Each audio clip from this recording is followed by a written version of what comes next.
The Sacramento Kings.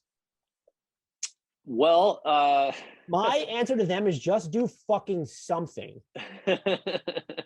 They I are have such a feckless, purposeless shit stain of an organization at the top where they just can't commit or even chisel out a direction. Like their entire existence seemed to be framed around we can't rebuild because our fan base has waited too long to make the playoffs, and you don't even contend for a fucking play-in appearance anymore. And that's like newsflash, you're not hanging a banner because you were one of the top 10 teams in the West, if that's how it ends up panning out for you. And so I didn't mean to steal this segment by going first, but if you're the Kings, you want to buy, go ahead and fucking buy. And now I'm cursing. I'm getting all worked. Whenever it's the Kings, actually buy. Like none of these just middle rung moves. You want Ben Simmons? Make the trade for Ben Simmons. And whether you consider that a rebuild or a win now play, I don't fucking care. Just do it. If you want to sell, yeah, you know what? That probably should have been done. Buddy Hield, Harrison Barnes. No one on this roster aside from Tyrese Haliburton should actually be untouchable. I say that as a De'Aaron Fox believer. I would absolutely see whether it's to buy or to start over what De'Aaron Fox is getting me on the trade market. I'm probably keeping Richaun Holmes because that floater is sexy, but also just his contract is, I still think it's criminal that he didn't get more money in free agency. So there are players that you could say are off limits. If you want to keep Fox, fine. Do something substantial, something that implies you not even understand what you're doing, but understand the gravity of the situation you're in. And that's you exist in the land of nothingness, obscurity, you're not even bad enough to be actually bad. You're just bad enough to suck in the worst, least beneficial way possible. And it's time to fix that. And I don't care. Again, I'm going to say it's not both, either or. Oh, no, they can't. Just don't hold. It's buy or sell. I don't care. Do something, anything, like for the first time ever. Sorry. That's just like the Kings are so, the leadership of the Kings, and it starts with Vivek Ranadiv, is so fucking incompetent. I feel genuinely bad for their fan base. They just deserve so much better. They deserve a team that cares enough to want to top out as more than the 10 seed in the West. And that's the vibe you get when you see, like, and there are good players on this roster. Keeping Harrison Barnes was smart. Harrison Barnes is a good player. Keeping Richaun Holmes was smart. But like, you haven't done anything to, there were complaints about the way De'Aaron Fox started. Did I say De'Aaron Fox? Maybe he does fuck. Good for him. De'Aaron Fox started the season. But like, what have you done to really improve the environment and talent around him? Oh, because you have like a league average or slightly better top 5 of the roster. Congratulations. There's still like 5 to 7 other slots in a regular season rotation that you need to fill. Oh, and hey, it's probably important to have actual wings. So, I can't disagree. I would say that to the list, which is very long, of criticisms you can lay at the feet of ownership, because that's the constant. That is the constant. The coaches changed, the executives changed, the players changed. It has been ownership. The other criticism you can lay at, in addition to just being capricious, wanting the wrong things, impatience, poor talent evaluation, XYZ, all just whatever you want to say, you also have to add the failure to read the room, because this idea that Kings fans are, we just want to make the playoffs. Like we super care about the play-in, which is what ownership reportedly prioritizes. Like that is a priority. I have a lot.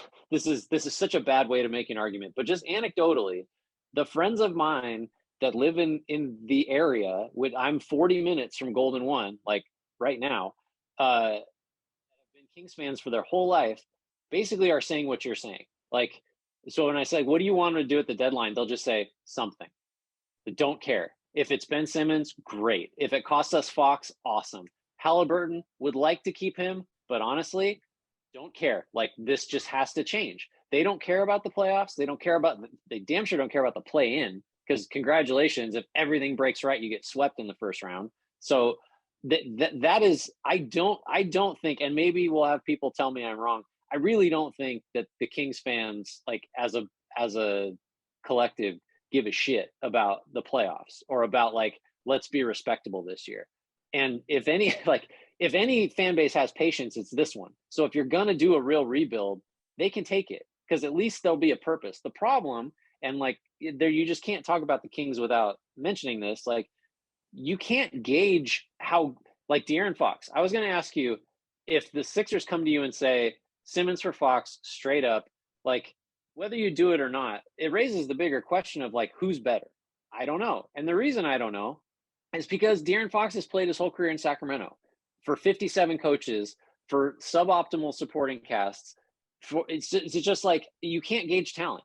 You don't know who's good in Sacramento because the environment is so bad. You can't gauge the quality of a coach. You don't know what, because there's this culture of losing and ownership changes its mind every 30 seconds, but nothing's working, right? So you have to just go in eyes open to this trade deadline and be prepared to fully start over. So I think I'm saying they should be a seller, just because you have to trade Barnes. His value, he might be, in the top 3 or 4 most valuable guys available at the deadline. If for no other reason, you trade him now because that's just when his value's high. You have to trade Hield. I think it's Bagley. Obviously, if anyone will give you anything for Marvin Bagley, sure. That's how this all ends. Is either they just offload Bagley or Tristan Thompson. That's how this is all Tristan. The thing that I like balk at is this idea that like Fox and Haliburton shouldn't be on the table. Where did that come from? Oh, on the table. I thought you meant they couldn't play together. Both. Oh, no. Both of those notions are off the walls, wrong. Yeah, no, that's but just to me, like back at the beginning of this with the Simmons stuff, I was just like, I was been in on Fox for a long time. Less so this year. I'm concerned like he's regressed in a lot of critical ways. But again, he's in Sacramento, so who knows what the problem is. Yeah, give him a reason to maybe want to play defense, and then I'll be concerned about him.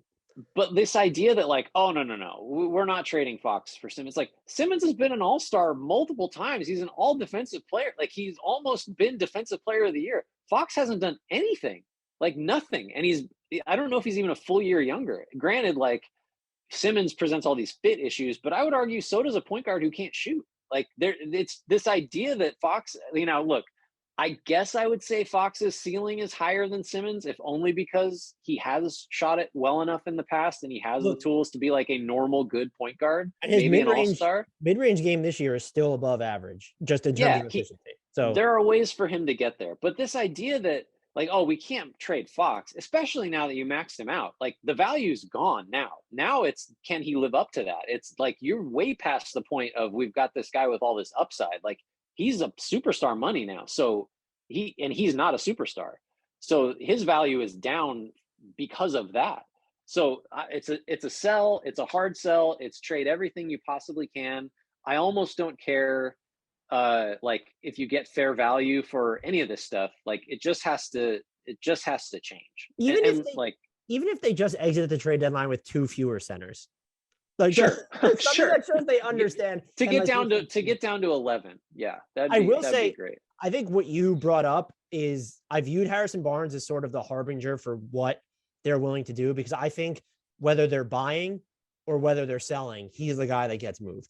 That changes if De'Aaron Fox is on the table, but Harrison Barnes is someone you just capitalize on his value now because he needs to be on a good team, and he's probably helping your team too much if you actually want to thoroughly rebuild. And his value, I would argue, has never been higher. His deal declines next season, which will be the final year of it. And you don't want to just move someone on an expiring contract. But also, if you're trading for Ben Simmons, I know the framework has been mentioned like, oh, it'd be like, is it Buddy Hield and Fox for Ben Simmons and whatever. And maybe Tobias Harris might go back. I think Harrison Barnes is still just like he's probably the 3rd best player on this team. Like this season, he might be the 2nd best. It's all over the place. There's Holmes, there's Haliburton, there's Fox. Those 3 are all in the mix along with Barnes. So like jostling for position there. But he's my harbinger because I think they can do whatever with him, where if you're moving Haliburton, I think it has to be as part of a buy now play. That's if you're selling, you don't move Tyrese Haliburton. That would be true. That'd be ass backwards. And it's like sort of like Buddy Hield is sort of just, he's not as good or as valuable as Harrison Barnes, as my text messages go off right here. It's Kings fans, maybe. Kings fans are hot right now with you. Yeah. But yeah, so I'm up for whatever they want to do. As long as that actually includes doing something rather than just like remaining on this treadmill of pointlessness. Strong agree. We've given the Kings a lot of time. Most likely player to be moved for them, though, is it? Do we think it's Barnes? It's got to be Barnes. Is it Bagley? Are we giving the Kings too much credit? No, Okay. no, it's Barnes. It's Barnes. Like I mean, there's nobody on this trade market. Like it's Jeremy Grant and Barnes. We've mentioned both of them 57 times. Like it's if Barnes doesn't get traded, the Kings can't read the room. They're probably going to think that they need Barnes to contend for right next season. Yeah, if everybody wants this guy, he must be good. We got to keep him.